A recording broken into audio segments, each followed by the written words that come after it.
Welcome to another video. We're going to be talking today about lead gen and specifically secrets that have led to taking businesses within a matter of months to six figures in revenue and being able to generate some incredible amounts of leads within the software space, both within SaaS products as well as specifically with software agency and software development opportunities. And one of the big things that you'll see today, whenever we're going through this, is we're going to kind of start with talking about a niche. But we're going to get into some really specific details that have worked extremely well in order to generate significant leads that are going to drive a lot of traffic. Basically, they'll cause you to be so busy you won't be able to hire enough people to grow your company. So this has been really successful for me personally. I've seen a lot of success with these techniques over the years, and I'm just going to kind of walk you through what I've done, what's worked, and how you can take advantage of this knowledge. And I would say that it's very secret information, especially the belief and the ability to press on and go through the process. It's not easy, so you're going to have to do work, but it absolutely works. Let's dive in.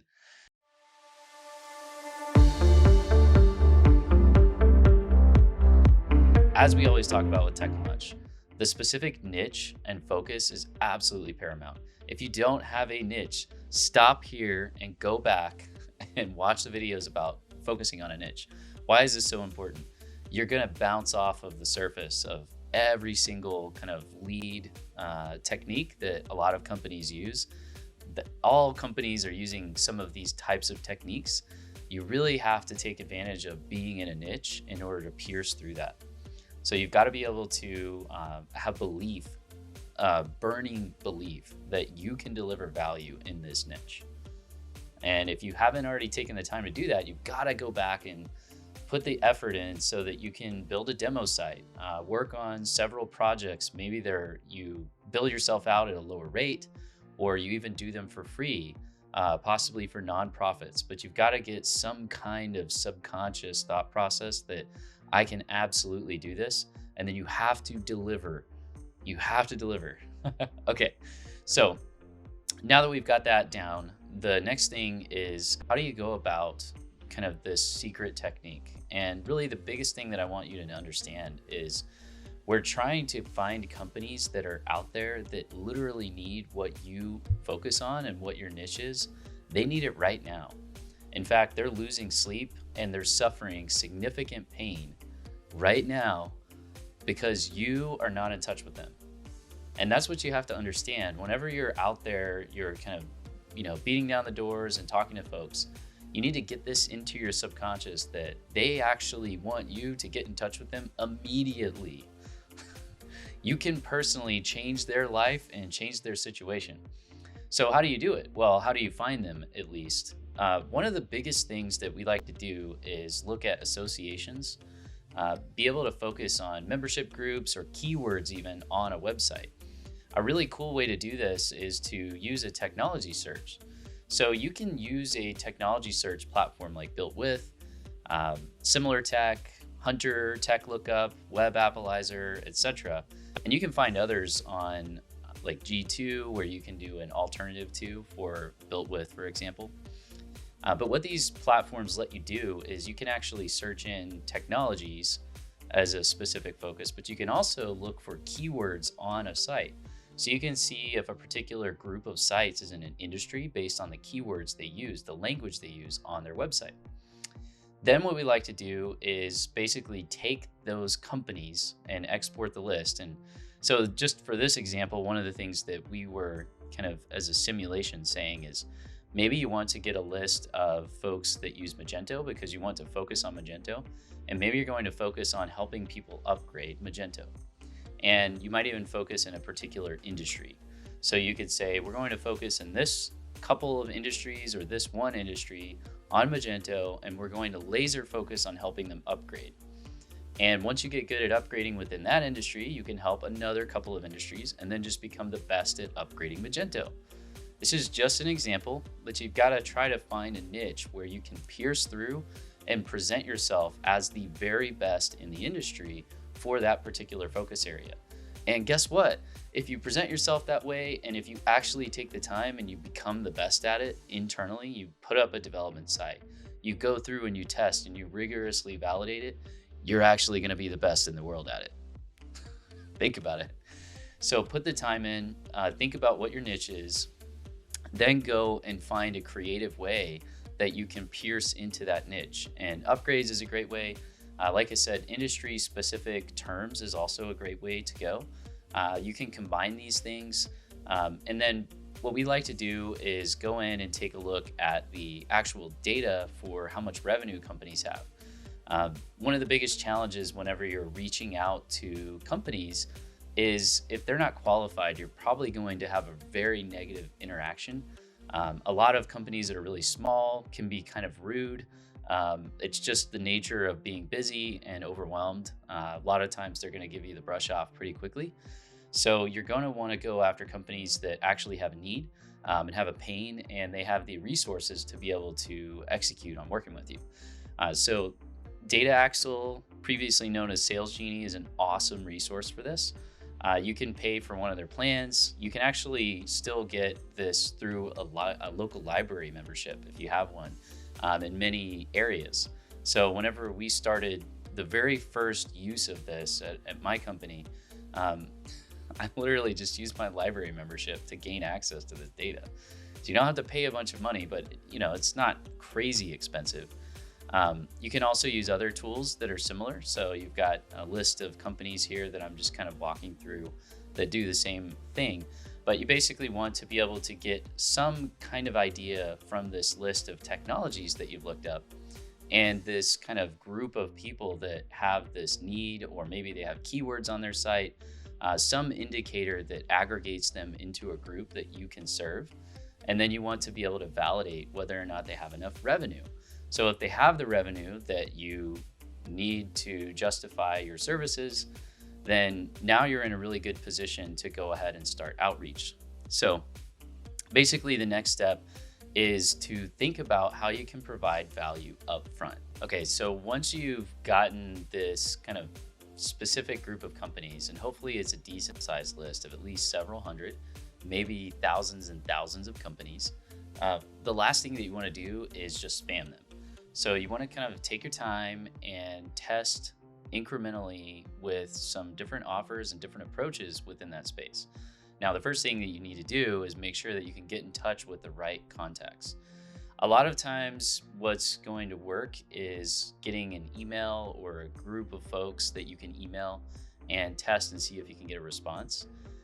Depending on your desire for doing cold outreach or some other more kind of, pervasive type of outreach, you may need to get more constructive and actually make some phone calls, or possibly make some really creative emails that are going to get their attention.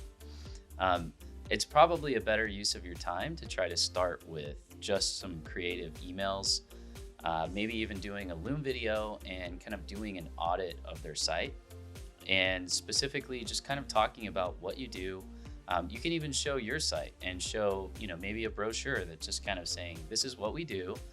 We specialize in upgrading Magento sites for the automotive industry, whatever it is. And, really kind of make sure that you're conveying your belief in your niche. One of the things that we found is most of the companies that you're going to get in touch with, they literally want you to do this work. And you have to get this through your mind, because a lot of times what's going to stop you from moving ahead is that you're just not going to take the action. You've just got to engage consistently and go through the numbers. And so you need to believe that you're actually helping within the niche that you're focusing on. You're going to be saving your customers a lot of pain. Okay, so try to let that sink in and focus on that. Make that where you put your energy as you go through this process. You're saving your customers from a ton of pain. So take yourself seriously and take this seriously and get organized and go through the process. So whenever you're working with your list, you want to go through the list. And normally what we'll do is we'll actually just go look at the LinkedIn for those folks. And then we can use tools like You can see Uplead is a good example. Um, there's Demand Curve. They kind of walk through, and we'll share these links in the video. But there are several companies that they have links to that basically provide ways that you can get email addresses from LinkedIn. Woodpecker goes through this kind of list. So you have Lusha, Scrap, Contact Out, Visa, Gem, etc. Now, you may or may not want to directly contact folks within LinkedIn, outside of LinkedIn, via phone. It kind of boils down to what your preferences are going to be. I would suggest trying everything to start with and really get yourself into a mindset of putting together a really just kind of a overall process that you're going to go through, and plan on interacting with folks for 6 to 18 months. And what do I mean by that? Well, if you think about it, whenever somebody gets in touch with you, you may not have a need right then, but it might be something that you're thinking about. And so, for example, if you're running a division within a company, for example, and it's a multi-million-dollar company, let's say they do 20 million a year in revenue, and you're busy, and you know that you need to upgrade Magento, and someone gets in touch with you and they have a really nice little email, and it seems credible and it seems like they can help you, and they just get in touch with you once and that's it, you may not ever get in touch with them again. You might go dig up their email and look for them, but really it's incumbent on the person who's the specialist to stay in touch with you. And you want to kind of think of this as pursuing them. You are pursuing them to help them out, but they want you to pursue them, especially when you have a niche that's valuable and you're doing all this research to make sure that you're a good fit for them. It's worth it to pursue them. So one of the best ways you can do this is by creating a campaign, and it doesn't have to be complicated, but that's just kind of informational and lets them know some of the latest upgrades that you've completed, possibly if you're doing, in this scenario, Magento upgrades, whatever your niche is. Like, what are some recent updates? What are possibly some key considerations for them whenever they're looking at going through, this change or this process that you specialize in? And what are some of the validation points for you to be able to provide them with support? You can kind of talk about what your values are. You value integrity, you value service above all, and you're going to make sure that you deliver for them. You're kind of dripping on them, and dripping absolutely works. In sales, one of the things that's a common statement is that it takes somewhere between 7 to 12 exposures before somebody is going to buy. So you want to keep this in mind. You're going to be running a marathon with these leads, but if you do it, it pays off massively, and it doesn't take a long timeline for some of the leads. Some of the leads are going to literally be in a position where they're ready to move right away. Some of them will take 6 to 18 months. That's okay. You're still going to be in business 6 to 18 months from now, right? So go through the process and build a list. And usually what we're going to recommend, of course, is that you use a CRM and an automated workflow. And we'll go over that in some of our other videos. The main point here is that you want to go for the long game, and you want to really engage as a long-term focus, because this is going to take a while for most of the really high quality leads. They're just not going to be ready right away. So be willing to put the effort in, and be willing to attack from different angles whenever you're interacting with them, because some of them won't even get your email. So try calling them. Some of them will only get your response on LinkedIn, and then they'll see something. You may even want to do more sophisticated things as you get further along. And again, we'll kind of talk about these in some of our other videos, but you can do retargeting. You can do certain paid advertising that kind of follows them around. And again, we'll kind of go into that in other videos. Okay, so the next thing is they respond to you, and now we're gonna get into the weeds on how to work with them and collaborate once they respond. So this is probably one of the most important aspects. So you've kind of gone through this really hard work of really refining your focus and your niche, making sure that you have an awesome offering that you know you can deliver. You've gone through this list of companies, and you've gotten in touch with the right people, and now they're talking to you. So, what I want to encourage you to think about is this kind of prioritization of your energy. Whenever you're in touch with these prospects and they have pain, they're going to reach out to you and they're going to be looking for you to execute on solving their pain as quickly as you can. So, you want to kind of get that into your mind that you kind of want to have faith in yourself that you're going to get a lot of people that are going to want to work with you. And you need to have a plan for how you're going to deliver and how you're going to choose how to manage their expectations. So you don't want to take on every single project, and you also don't want to take on too much work for what you can deliver. The bottom line, whenever you're doing this outreach, is your belief and your ability to deliver is going to come through. So you really want to make sure that you have faith in what you're doing. So don't drop the ball on a client. Don't drop the ball on a potential client. It is way more expensive to do the wrong thing once or twice than it is to just always decide that you're just going to do the right thing no matter what for your clients. If you can get that through your mind and really take it as a long-term focus, allow yourself to see this as a serious opportunity instead of kind of a short-term thing, you're really going to convey that whenever you're interacting with potential clients. So they're going to get in touch with you, they will respond, and they will reach out, especially if you're going through the numbers. There's an old saying that you can make up for in numbers what you lack in skill, and that's absolutely true.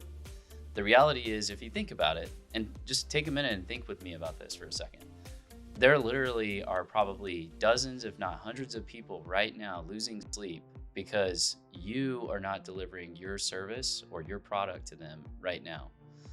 And if you think that's true, then try to figure out how you can leverage this process so that you can immediately help them solve their problem.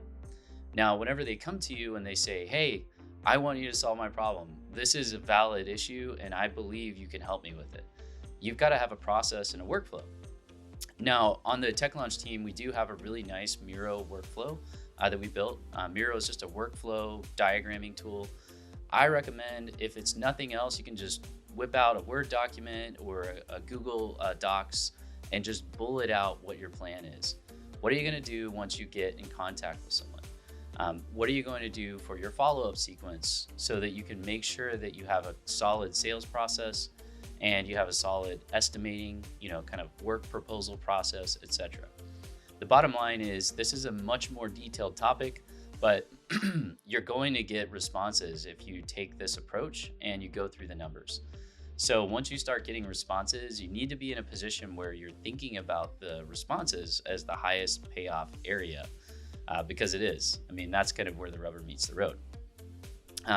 Now, the other thing that we'll say is just overall, whenever you're going through this process, you can work with companies like TechLaunch who have done this successfully, not only ourselves for our own individual companies that we've taken from 0 to 6 figures very rapidly within months, and then from 6 figures to 7 figures and 7 figures to 8 figures plus. We've done this. It's pretty cut and dry. It's basically all about bringing value and conveying that value. It's basically what it boils down to. So anyway, I recommend working with companies that have done this, like TechLaunch, or maybe a partner in the industry, some other group that you can kind of borrow from. And you can also you can talk to other companies and possibly work with them to get their services or get estimates from them and see what their process is like. But you definitely want to learn the entire process of the kind of sales workflow and the presentation and basically maintaining that credibility through the close of your sales. And then finally, and this is one of the most commonly overlooked things, make sure that you have a simple, doesn't have to be complicated, but a simple onboarding process to make sure that the client gets a great impression once they get started. This is such a simple thing to do. It doesn't cost very much. And your very best new client is an existing client that just comes back for more work. Think about it. That's the easiest thing to do, is to maintain really positive long-term relationships. So guys, thanks for watching. I hope that this was really, really helpful for you. If you have any questions, feel free to leave them in the comments. If you would, smash the like button, hit subscribe, and we'll see you in the next video. Thanks for watching.